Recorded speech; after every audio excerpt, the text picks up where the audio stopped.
Hey, it's Dan here, and in this video we're going to go through everything and anything to do with sleep and why it is the forgotten hero, and it's the first focus point that we always look at when we're working with clients within our coaching. This underpins a lot of the stuff that you're going to look at going forwards. And sleep, if you're anything like me, when I first got into training and sports and doing stuff, it was all about don't worry about sleep. Sleep's not important. That mentality of I'll sleep when I'm dead and all that. People living off 2-3 hours sleep a night, which is probably possible for some people, but I would question their ability to actually perform in certain aspects of their life. So sleep, the more that we're becoming more aware of the research and the more that's being done into it, it's revealing more and more. So in this short video, I'm just going to go through a few of the key points and then give you some actionable steps that you can take right away today to start improving your sleep, which will have a knock-on effect to all other aspects of your life. I guarantee it will have aspects, it will affect all those aspects. So let's get into it.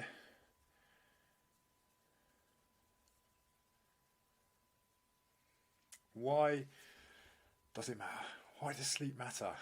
Yeah, I think, and any of you who have experienced lack of sleep, or from shift work, or from being up with children or pets or whatever it is, will know how much it can impact you the next day. So sleep matters because it will enhance memory, because there's links now to degenerative brain disease and poor sleep, poor quality of sleep long term in life. It will drive creativity as well, because if you've ever had that kind of brain fog from poor sleep, you'll know that you just can't think straight, and there's nothing going on there to be able to help you from a work perspective, or just to think up ideas for stuff that you're creating. It will help keep you young, believe it or not. It will help with the aging process, and it does help with weight loss and maintenance of weight loss, okay? Because our cravings are hormones that are responsible for the hunger cues within our body, are linked to sleep. So if we have a poor night's sleep, limited, poor quality sleep, then we'll find that our hunger hormones like ghrelin is increased in the next day, and then that's why we want to eat every single thing going. And it's not always, the quote unquote like healthy foods are not appealing to us. We just want to eat all of the stuff that we probably know we shouldn't eat at that time. So just bearing that in mind. And this relationship is now being more and more examined in the research, and it's become really, really clear that poor sleep can affect your ability to lose weight, and also to maintain that going forwards. Obviously, it will lower risk of cancer, lower risk of dementia, lower risk of heart disease, just because these are all linked to longevity of life, and sleeping is a big, big part of that. But overall, you're just going to be happier, you'll feel less depressed, and you'll feel less anxious over things in life. So just a few key points on why sleep does matter. I'll go to the next one. Go. So what impacts sleep? Daylight exposure. So our lack of sunlight is a big part of this, especially if you live in the UK like me. We're very limited. As I look out the window now, it's grey, raining, and especially this time of year when this is filmed in the winter. So daylight exposure is important, and it has a big impact on our overall ability to sleep. There is now research that shows that even if we can get outside at the middle of the day, so from 12 o'clock around that point, and we can get blue light exposure, UV exposure from the sun, and we can get that into our eyes, then we will have a better chance of sleeping more productively that night. So there's new research around that. A lot of times when we go outside, we're probably covered up. We've got our jumpers, jackets on, we have our hands out and our head out. Now, to get the appropriate amount of vitamin D exposure, we're not really getting enough, because we haven't got enough skin exposed, unless it's the summertime, and then potentially we might do. But even then, it's important to understand that the majority of the adult population in the UK is deficient in vitamin D. So it's important that I know that you could supplement with that as well, to help bring those levels up, especially in the winter months. So it's something to bear in mind. Blue light is one of those things that's going to impact sleep. So from screens, laptops, phones, TVs, whatever it is, these funky glasses that I'm wearing are blue light blockers. I wear them as much as I can now, just purely because I work on computers quite a lot, and that will help me to sleep later on. Stress levels is important to understand that. If we've got a lot of things going on externally in our life, and also stress from other aspects, like even training to some extent can be stressful. So if we've got combinations of that going on, it will affect your ability to sleep, your sleep quality as well. Caffeine, as you probably know, is something that is going to keep us awake at night, and having a cut-off time for caffeine is probably something to be looking at. If you're one of those people who thinks that they can, quite easily sleep after they've had coffee late at night, you probably can, but I would question the quality of that sleep as well, and just maybe testing out and trying to see if you did reduce it or remove it earlier on in the day, what the difference it had to your sleep was.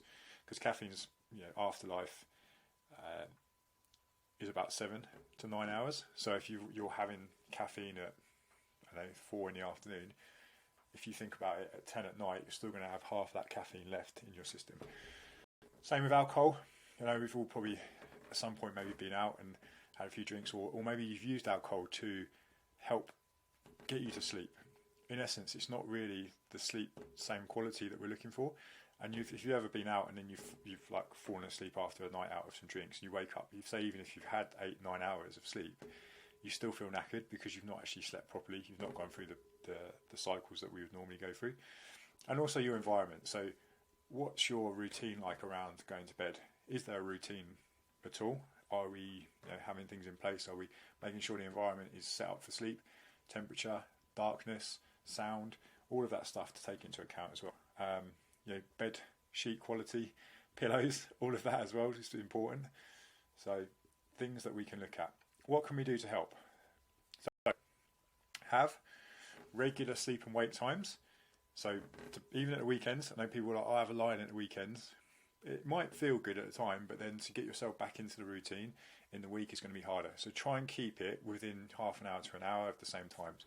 Limit blue light exposure before bed. So again, something like if you want to wear these glasses, or just have a cut-off time for your phone. And some of these phones now have got the ability to set the daylight, or when you want to use it, the cycles on it, so it will change the screen colour, so it reduces the blue light. So have cut-off times for caffeine as well, something to bear in mind.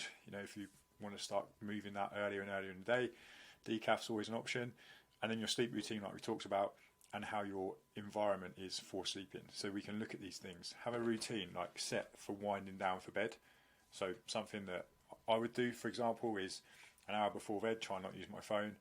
Maybe I read something before I go to bed. I will write stuff down that I need to get out of my head, so on a little list next to my bed as well. Plug my phone in away from my bed. My environment is then pitch black, it's the right temperature, and there's no noise, as much noise as I can reduce. So I'm trying to do these things to make sure we've got everything ticked off to make it as productive as possible.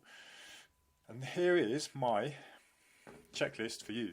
So this is something you can do right now, tonight, when you're going to bed. Try going to bed 15 minutes earlier. Okay, so whatever time you normally go to bed, just move it 15 minutes. Try and not have the screens 1 hour before bed, and set your phone so you've got that thing where it can turn off your phone, so you have to double unlock it to get into it. Cut off your caffeine from 3 p.m. if you're a caffeine drinker, and then your phone away from your bed. This is the big one that people struggle with. I'm aware that people might need their phone next to them for emergencies, but if not, have your phone plugged in the other side of the bed, so it stops the need for you to scroll whilst in bed, because that is hands down, for the clients that we work with, one of the biggest things I see that impacts sleep. Scrolling in bed, blue light, and then not being able to sleep because you've had blue light exposure, but also you're thinking about all the things you've just been scrolling through on Instagram. So something to bear in mind there. And also in the morning, when your alarm goes off, you have to get out of bed to go and turn it off. So just something to bear in mind as well. So test these things out. Let us know how you get on, and we'll see you in the next one.